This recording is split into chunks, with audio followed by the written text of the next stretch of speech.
let me fire up any questions you guys have. Let me get linear modeling homework up. Let's see. 4, 3, 3, 1. So let me get the book out while we're here. Oh no, we can do it from the homework page. This is, I think, whoops, I think this is the first homework assignment. Yeah, there's actually a textbook link to it. Nope, I didn't make that. Put in 2 tab. 2008 for abstract. There we go. So anything in here? Anything in here gave you grief? We got some stuff from your textbook. First time I've ever actually cracked the textbook open now. And some stuff, E problems at the bottom. A couple little E problems down here. Anything give you grief? Please, Kristen. Just a second. I need to get it out. Oh, just a second. I got you. Go ahead. Take your time. Take your time. There's no rush. There's no rush. I want to make sure this stuff gets answered because quadratic modeling builds on it to some degree. It's definitely different. You'll see why today, why it's different. But at the same time, there's enough intersection. Go ahead, Kristen. Which one? I had trouble with. Is it one of these guys down here? It's one Let's of make the- it bigger. the- Let's make it. Yeah, I can't read. Sorry. Here we go. How's that? Is that better? That E3. This guy here? Yeah. Analyze the cross-sectional area of the tree. Okay, so this is talking about a tree. I think this is the one where you got a tree which is roughly a circle, and then it has growth rings. Is that right? And you're trying to figure out the rate of speed of the growth rings. Yeah, good. Cross-sectional area. Why would you care about the cross-sectional area of a tree? I'm not saying everybody would, but why would someone care about the cross-sectional area of a tree? Go ahead. Let me get some ideas. Micah, go. I don't know, 4 feet of lumber in production. At least I get a good image of this. Yeah, that's the first thing I thought of too. Lumber milling tree. So I get a good image of this. Cross section. I saw years ago. Whoops. Years ago, I saw a diagram of something. There it is. Something like this. Something like that. We get so used to going to Lowe's or going to Miller Lumber and buying 2x4s and buying 2x6s and things like that. And have you ever stopped to wonder how they decide how to cut those things?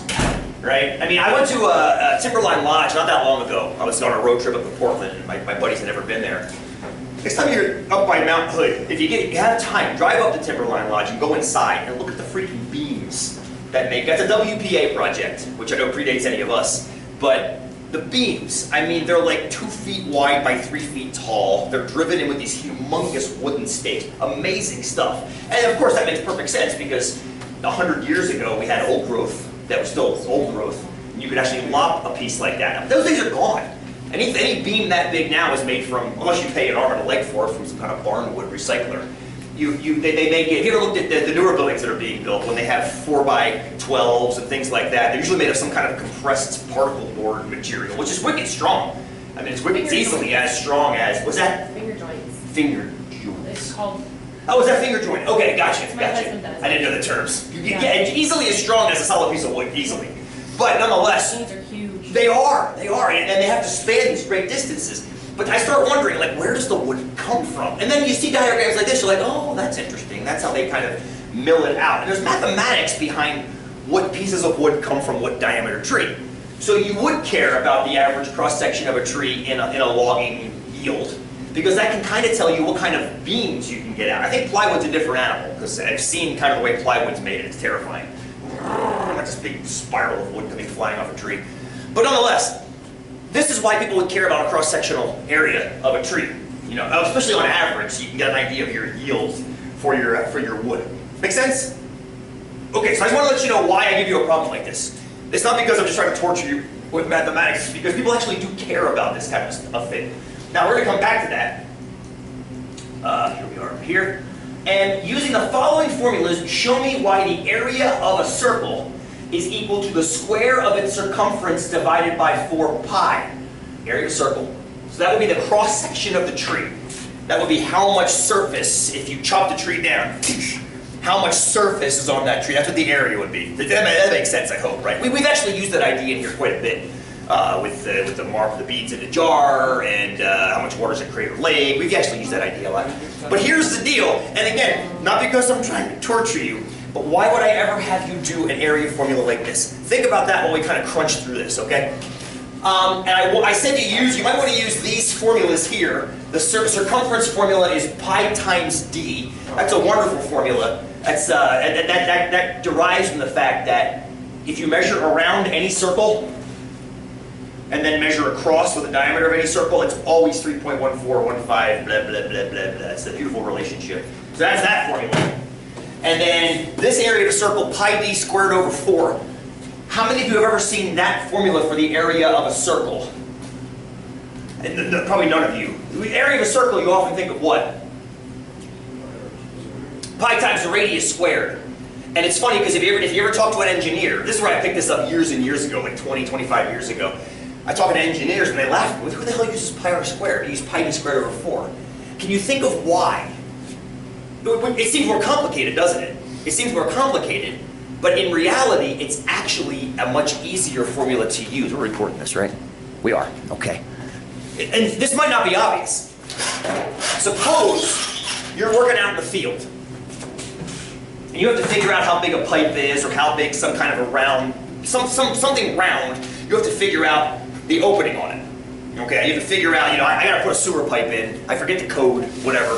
Is this pipe here the right size? Maybe you know the code, but you can't figure out what that pipe is. Well, here's a circle. Okay, and you're not gonna do a math out in the field necessarily. Okay, it's not bad, it'll work, You have to measure that circle. And you have to figure out the area of that circle to figure out flow rate. Say it's flow of water through a pipe. So you got two choices. You've got pi r squared, or you've got pi d squared over 4. Why are you not going to use that one? Micah? Because it's hard to estimate the exact center of the circle. In order to know what the radius of a circle is, you have to know what the center of the circle is. And if you're out in the field looking at a pipe, Oh, no. you see what I'm saying? You have to figure out where that center is. But here, all you have to know is the diameter. What tool do you have in your toolbox that finds diameters of round things really, really easily? Measuring tape. Well, I wouldn't use a measuring tape. If you had to be precise, a measuring tape wouldn't do the job. Okay. But there's a thing called a caliper. It's a ruler with right-angled markers on it, one of which slides. And you can walk up to your pipe or circular object, place the caliper on one side, slide in the other one, boom, there's your diameter, and you're done. And you're done. Then you've got your, I'm sorry, I'm calling your head round, but that's the thing, you walk up to a pipe, and a lot of them are digital nowadays, so they pop the number out for it on the side. It's really hard to find the radius because you have to know where the center is, but a caliper tells you where the diameter is, no problem. Now, the reason why it's d squared over 4 might not be inherently obvious to you guys, and here's why. The radius over here, if you knew where the center was, I think you just said it. It's half the diameter, right? The diameter is all the way across. The radius is half of that. So if you take this formula and you stick d over 2 in for r, and you square d over 2, you end up with pi d squared, that's a d, over 2 squared, which is 4, which is what that is over there. So that's why if you ever need a cross-sectional area in the field, you wouldn't use this. It's too hard. You can find the center, but by the time you find it, you'd be done doing it the other way, and you wouldn't even need to find it. So it's there, and that formula kind of lets you deal with it on the fly. But I didn't come here to tell you that. Well, partially I came here to tell you that. The idea is, you see what we just did right there? We did it's called a substitution. You substituted d over 2 in for r. We're going to do some more of that stuff. And Crystal, I've not forgotten your tape measure over there. We're going to come back to that too. Brought one of my own today. Hopefully to use it. So, Brittany's question is a fantastic one. Forget both of those formulas. Get me an area in terms of a circumference. What the hell? So let's swing over here. Let's free up some board. And let's crunch. Let's crunch. A little bit of algebra, huh? Algebra's good, yeah? Hell yeah it is. Hell yeah it is. Slide this down. I gotta re-duct tape this. This is how bad things have gotten. I don't have time to re-duct tape my stand. Stupid time. Lack thereof. Drink decaf coffee and soda. Yeah, no. Then I have to sleep. So, here's what we need. Area of a circle, c squared over 4 pi. We're going to put that in the corner. Prove. Area of a circle is c squared over 4 pi. So there's a pi in there. There's that beautiful number 3.14 somewhere in there. The two known formulas that we have are the area is already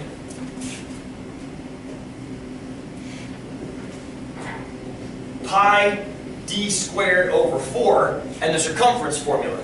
The circumference is pi times d. All right. Now remember what we did over here with the pi r squared to make the r go away. We removed the r by putting something else in its place that was equal to it. So look at where we're headed up there. We're headed to get area with circumference on the right side. We currently have area with diameter on the right side. Any ideas of how to deal with that? If we've got an area formula that has a d on the right, and we have an area formula that has a c on the right, any ideas of how to deal with that? Lynn, what are you thinking? Well, we could do that, but that doesn't take it away. It just moves it. I like what Linda said. She said we could move it to the other side. Absolutely, we could. Sure. So we could subtract pi d squared over 4 and move the whole thing over to here. Yes, absolutely. For sure. For sure. The trick with that is it's still in the equation. What I want to do is get rid of that d and make it be something else. What are you thinking, Doc? If c equals pi times d, put the c, okay, with a equals c. Okay, good, good. You see how there's a d down here?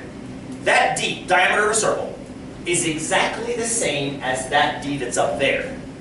Which means if we can get this equation so it just has d on one side, whatever's on this side, we can shove in up there, and that will be removing the d and replacing it with c. Can we get d by itself on this equation? Yes. Absolutely, clearly. Mike, go ahead, help me out. Pi by pi. I think so, yeah? And Shelly, what's it going to look like? D equals? C over pi. Yes, ma'am. Yes, ma'am. Absolutely. Circumference divided by pi gives me my diameter. I already did that. Now, good, you did. You're almost ahead of us. Now, this is going to be kind of like, sorry, did a lot of butterfly in the pool today, drank a lot of chlorine. Let me squeaky. Andrew, before, said radius is diameter over 2 in the formula we played with up here on the front board. And then we substituted d over 2 in for r, and then r went away. Because we didn't want r, we wanted d. Now, we don't want d, we want c. That's right. And everywhere I see a d up there, I can now change that d to a what? C pi. Yes, ma'am, c over pi. So if I take that c over pi and stick it in wherever I see a d, let's see what comes out. Okay? So let's do it. I want to use 2 different colors so we can see the substitution. Just make it green. So the pi that's up there is still pi. He's gonna remain pi. This d right here is no longer going to be d. It's going to be what d is equal to, which is the circumference over that beautiful number pi. We're going to have to square that still, because d is still squared, so that needs to be squared. So we can't get off with that. All over 4. All over 4. Now take a look at where we're trying to get to. We're trying to get to that thing up top. Are you feeling better about that thing up top now? Why is one reason you're feeling better about the formula we're trying to get to and where we are right now? Give me one reason. We're closer. Say it again. Hassan, looks a little closer. Give me one reason why. The d is gone and replaced with a? I'm happy. I got the right variable in there. Awesome, awesome. Why else am I happy? Or just because I'm me, but is that enough for you guys to be like, okay, I'm with you, I'm with you. Okay, good. The square, I see a c squared up here. I only see a c right here. Yeah, but it's squared. But it's squared, isn't it? You got the square on the outside.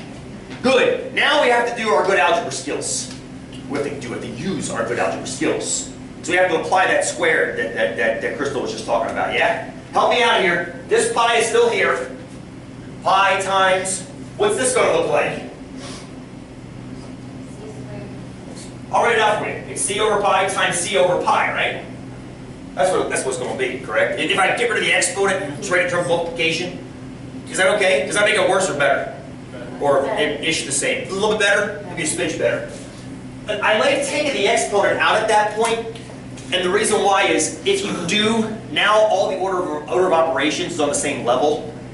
A lot of students will try at this point to cancel that pi with that pi, and then say, okay, all the pi's are gone. But that's not right. Because how many pi's are here? 2. There's 2 of them, because it's the whole thing squared. So if I write it out like this, can we now cancel that pi with that pi? Yes, because you still have that one over there. By writing it out like this, you actually see all the factors without the exponent. So you can actually see, I actually had a discussion with my colleagues on Friday. We should throw away the exponent notation. Get rid of it and replace it with something else, because students can completely confuse it. I've seen students cancel that 2 with that 4, or leave a 2 behind down here, because they're so used to seeing the number, meaning literally the number 2 times 1, and not a factor of 2. So I said, let's throw it away and replace it with something else like a smiley face. I was met with great opposition. That's okay though. That's okay. Probably for the best. You ready? Let's do some canceling. He clearly cancels him off. Yay. That's fantastic.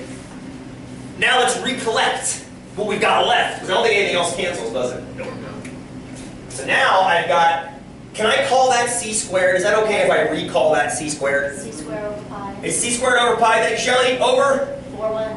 Over 4 over 1. Oh, that's good. Can I write that if you don't mind? I'm going to put it in a different color though. So what Shelley just said is actually very important. It's c squared over pi, that all over 4. Okay, I'm going to put that over 1. It doesn't need to be there, but it's not sure as heck isn't wrong to have it there. It's going to help us with our last step. Because at this point, you're probably thinking, well, I think we're done now.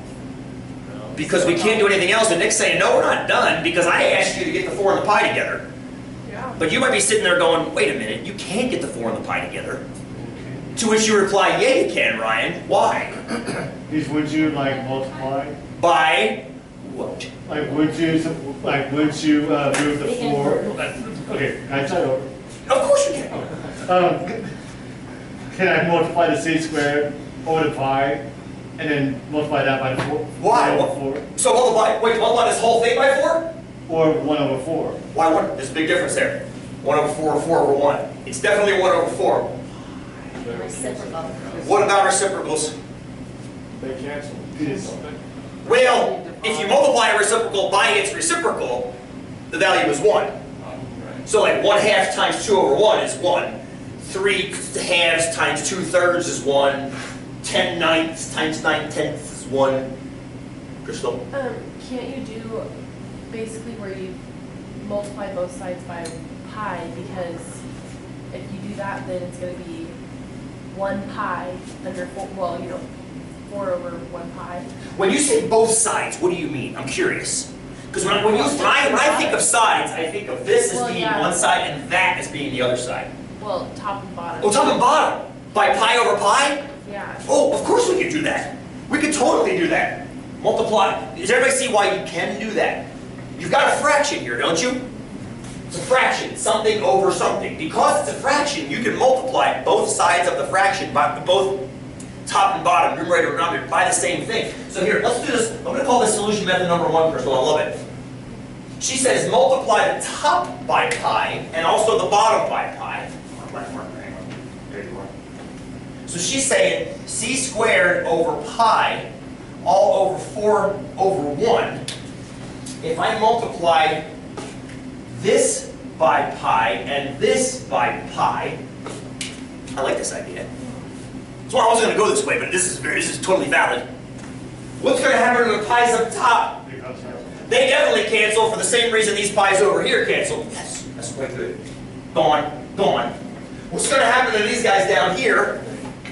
Right, they become 4 pi, right? So then what you have is c squared over 1 over 4 pi over 1. Which we can get rid of the ones. Why? Because anything divided by 1 is itself. Or, I like that. That's good. C squared over 4 pi. That's quite nice. I wasn't thinking of going that way. That's beautiful. Yes, you can multiply a fraction, numerator and denominator by the same thing. You've done it for years. finding common denominators and adding fractions with unlike. You always did that back in the day. Probably maybe forgotten it, but you could totally do that. I kept hearing the word reciprocal. It kept popping up in conversation. Reciprocal, reciprocal, reciprocal. There's an alternate way you can go about this that might get you there quicker. I'm not saying it's better. Maybe quicker. What are you saying? Why, I'm trying to understand why you put the bottom, the denominator 4/1 in parentheses. I didn't have to, because everything's the same order of operations. But if I just had a pi floating out here on the side, people might not understand what I'm doing with it when they go back and look at the notes later. You don't have to. Okay. They're a bit superfluous. Okay. You can easily put them right in front. I have learned though that when I put like a dot pi, I confuse about half the class. So parentheses seem to do a better job of not confusing. I'm not saying I don't confuse a big chunk of you, and I apologize for that, but it confuses fewer on average. You got a fraction divided by a fraction. Dividing by a fraction is the same as what? Multiplying by the fraction's reciprocal.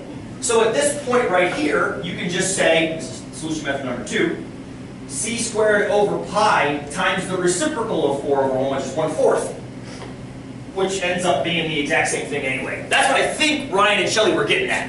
But because I'm a bastard, I'm going to make you verbalize it. Yeah, total bastard. All right.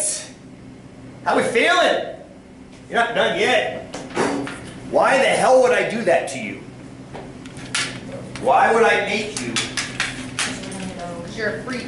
Because I'm a freak. We know that. Carry on from Did you Monday. make this one Because this is everyday life. Well, it is for sure everyday life. And let's take it even further, Shelley.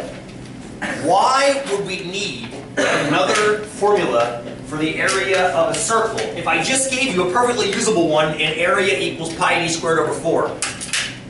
The clue is in my hand. What kind of trees are these folks logging out there? Bruce, come here for a second. If you don't mind. I need a tree. Bruce is my tree. Hi, Bruce the tree. Yes. What kind of trees are we logging? Small, big, medium? A lot of them are big. Some are pretty medium. I mean, depending on what you need them for. Right? That's a bit of a loaded question, right? If you need telephone poles, you can get large poles that are this big around and call it good. But if you need 2x12s, and in the number that, you remember that picture? How many 2x12s were stacked by there, right? Hang tight, Bruce the tree. Look at it, 2x12s. Remember what 2x12 means, friends?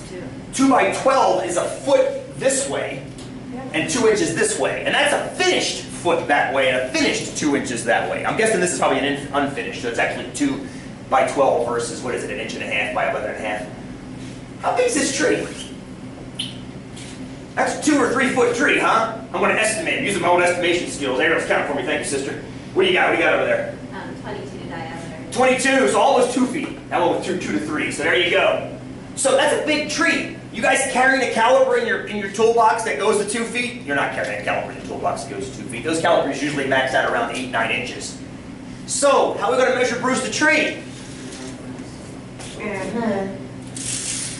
We're going to do one of this. Oh, Bruce the tree, 5'1". Yes, he is, 5'1". We don't have a caliper.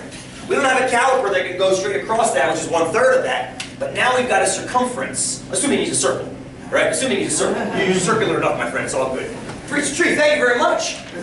Now we've got a circumference, yeah, I think Bruce the tree. Bruce the tree, yes, Bruce the tree. Thank you, sir.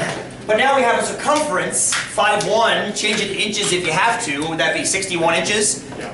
Plug 61 inches right into there, boom! There's your cross-sectional area at that point. You see? It's just one more tool that you might have in your toolbox to get a job done. But you have to know how to use it, yeah? Now you do. Yeah? Not just torture. Not just torture. Trust me. Trust me. I'm building this course around the idea of you guys have been tortured enough in math classes. I'm trying to give you some other look of, yes, some stuff, not that, some stuff you've seen before. I know you've seen formulas like this before, and you've had to move them around and manipulate them and substitute them and solve for different variables. And you probably left at the end wondering, what the hell did I just do? There's a reason. There's a reason I had to do that. Because I want you to see the point. Mathematics should have a point. Statistics should have a point. It drives me nuts when math is taught in isolation of the point. So there's the point. Kristen, did that help? Awesome, good. I love how we had two ways to finish that. That made me happy. I always like that too when we get to a path 2 to 2 or 3 different ways. And I like that in your take-home exams. I had so many different answers. Oh, speaking of which, I want to come back to that. I had so many different answers to so many of those questions. How much climbing did I do on average? It was all over the place. Some of them were a little too far all over the place. Somebody said I climbed 10,500 feet. I'm like, sweet, I rode up Mount Hood today. And that was just a misreading of the graph, realizing that I climb and then drop. Like every line on there, I'm going downhill part of the time. Yes, I climbed up a lot. The most common answer was somewhere around 6,000 feet. 5,800 to 6,000 somewhere. That's pretty darn accurate.